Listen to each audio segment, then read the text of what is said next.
নমস্কার বন্ধুরা, খুকুমণি রান্নাঘরে সকলকে স্বাগত জানিয়ে আজকে আমার রেসিপি শুরু করছি।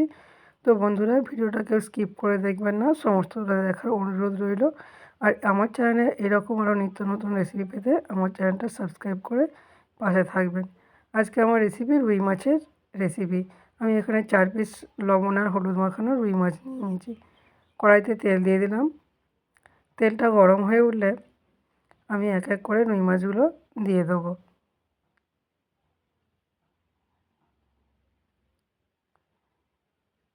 তো রুই মাছের এক পিঠটা হালকা ভাজা হলে অপর পিঠটা উল্টে দেবো। এরকম করে উল্টে পাল্টে ওই রুই মাছগুলোকে হালকা ব্রাউন করে ভেজে নিলাম। ওই তেলের মধ্যে ফোড়ন হিসেবে দিলাম গোটা গরম মশলা আর হাফ চামচ গোটা জিরে আর একটা শুকনো লঙ্কা। ফোড়নটা একটু হালকা ভাজা ভাজা করে নিয়ে ওর মধ্যে দিয়ে দেবো 1 চামচ পেঁয়াজ বাটা। পেঁয়াজ বাটাটা দিয়ে এইভাবে নেড়ে চেড়ে নেবো। পেঁয়াজের সুন্দর রং ধরা পর্যন্ত পেঁয়াজ বাটাটাকে ভাজতে থাকবো। তো পেঁয়াজটা আমার হালকা ব্রাউন করে ভাজা হয়ে গেছে। ওর মধ্যে দিয়ে দেবো আমি আদা রসুন বাটা 1 চামচ আর দিয়ে দেবো 1 চামচ কাঁচা লঙ্কা বাটা। দিয়ে এইভাবে নাড়াচাড়া করে নেবো, আদা রসুনের কাঁচা গন্ধ চলে যাওয়া পর্যন্ত মশলাটাকে কষিয়ে নেবো।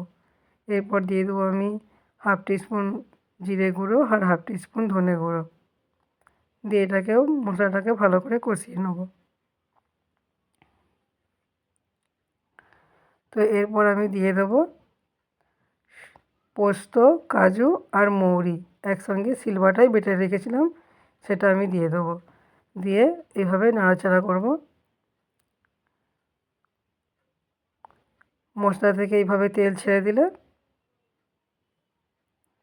মশলা থেকে যখন এইভাবে তেল ছেড়ে দেবে, তারপর আমি দিয়ে দেবো টক দই। 2 চামচ ফেটিয়ে রাখা টক দই দিয়ে দিলাম। টক দইটা দেওয়ার সঙ্গে সঙ্গেই এভাবে মশলার সঙ্গে কষাতে থাকবো, নাহলে টক দইটা কেটে যাবে। তো সমস্ত মশলাকে আমার কষানো হয়ে গেছে, তেলও ছেড়ে দিয়েছে। এরপর আমি দিয়ে দিলাম পরিমাণ মতো জল, দিলাম পরিমাণ মতো লবণ। টক দই দিয়েছি তাই দিয়ে দিলাম হাফ চামচ চিনি। চিনিটা অপশনাল, চাইলে আপনারা দিতেও পারেন, নাও পারেন। এরপর গ্রেভি ফুটে উঠলে এরপর মাছগুলো আমি এক এক করে দিয়ে দেবো।